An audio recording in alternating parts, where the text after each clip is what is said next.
I never thought about the fact that taking, painkillers and alcohol together, I could have just gone to sleep and not woke up.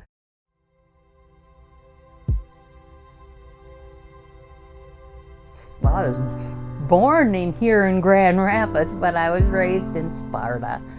Learned early in life how to do hard work and learned how to be a homemaker and take care of the family. There were 9 sitting at the table. My grandfather lived with us.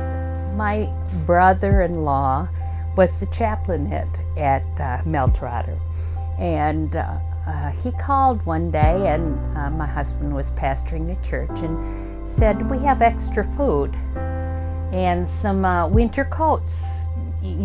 Can you use them?" And my husband said, "Sure." Took our truck up to Mel Trotter, and they loaded it up, and he went back to the projects in Benton Harbor and handed out the food, and that was the starting of doing rescue mission. And we ran a rescue mission for 7 years. My husband was 2011, he was shot doing street ministries. He was mentoring a drug addict, and the guy was high on drugs and got mad at him and shot him, and that put him in a wheelchair. And I became the full-time caretaker since 2011. And it got to the point where I had to put him in a home.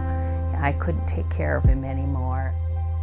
Last year, in 2018, having to have a hip replaced and a knee replaced, and I got addicted to the pain meds. And when they would run out, after 40 years of not drinking, I started drinking, and had a problem with that. So I had 2 addictions.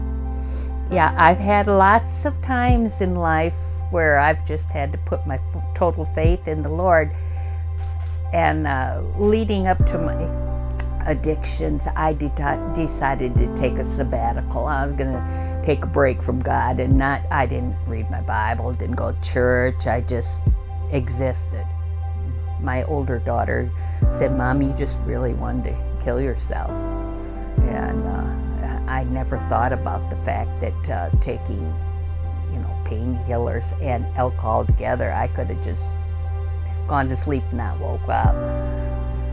I had to be put in the hospital and, evaluated. And my brother-in-law that was the chaplain at Mel Trotter called the director. Now I'm going to transition into a senior citizens apartment, and luckily one of the men in the choir at my church lives in the apartment, so now I know I have a ride to church on Sunday. Mel Trotter is, I always felt safe there. There's always people there, and we had structure. And all of a sudden I come here and I go, well, now what do? I don't go to classes anymore. I had to adjust. I'm better in communities, but it's a senior citizens, so I'm hoping to make relationships and do things with other people. And it's still, I've never lived on my own, so this is going to be a new chapter in my life. I just know that I need to have a close relationship with my Lord in order to survive. And I am a survivor, so I know God's good.